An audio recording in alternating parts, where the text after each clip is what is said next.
Hello students. I'm just going to go over a quick review of your instructions for this week.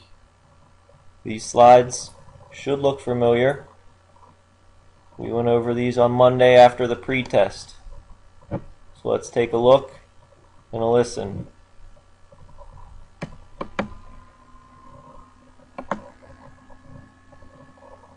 Okay, so just to go over a quick overview of what I expect from you.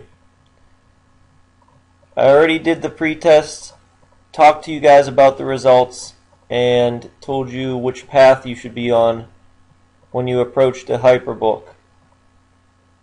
The Hyperbook. You guys all should be started on that by now. The first major assignment should be finished Monday, if not early Tuesday. Tuesday, second major assignment should be started and completed. However, a little overlap into Wednesday would be fine. And then Wednesday, we expect you to finish the Hyperbook. If for some reason you get delayed and you need a little carryover into Thursday, just know that you're going to have to do some planning for the visual representation of learning on your own time. Thursday and Friday are going to be spent mostly working on your visual representation of learning. It's almost all going to be student driven. You guys are going to be in control the whole period working on that project.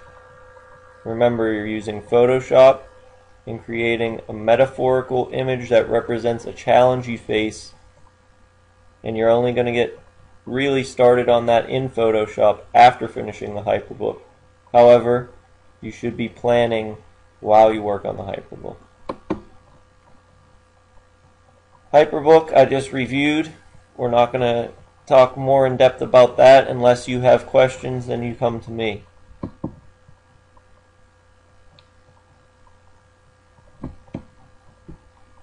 Alright, let's talk more about this visual representation of learning and what the instructions are. The monstrous metaphor term that I use. We already discussed what a metaphor is. This is going to be something that represents a challenge that you face in your life or have faced. It could be current, could be future, could be past.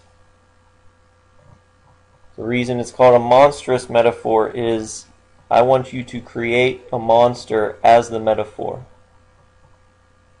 It's up to you what that looks like. Remember, you're using Photoshop, so you can be as creative as you want. Also, as a part of your visual representation of learning, with the monster, you could have an image of yourself battling it, but you also must include a hero or legend.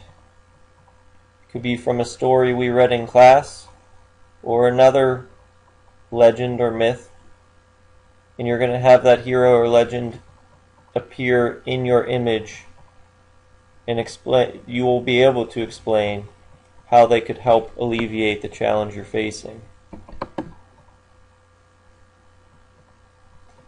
Here is the specifics.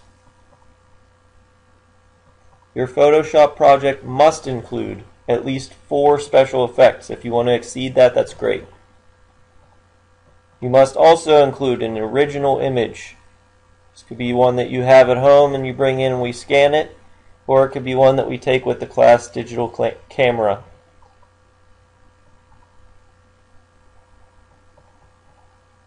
A monstrous metaphor and hero or legend, we just covered what that means. Remember to include those. And you must use appropriate tools for appropriate tasks. Since I'll be able to access this as a Photoshop file, I'll know which tools you use for which tasks. And really, it's quite apparent if you use the wrong tool for a task, because the result is not quite the same.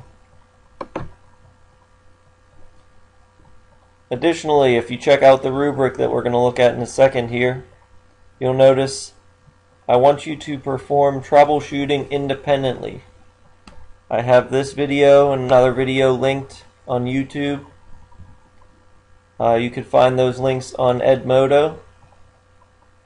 So if you get stuck, try to help yourself before coming to me. Here's a look at the rubric. This should look familiar.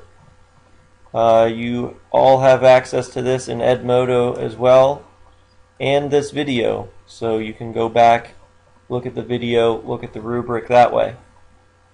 Now you see, design is the most important thing here, so I want you to focus on making a professional presentation. Make it look as good as possible and use as much thought as you can in the design phase.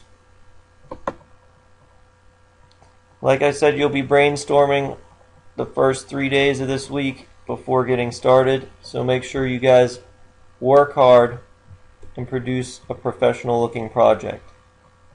Thanks.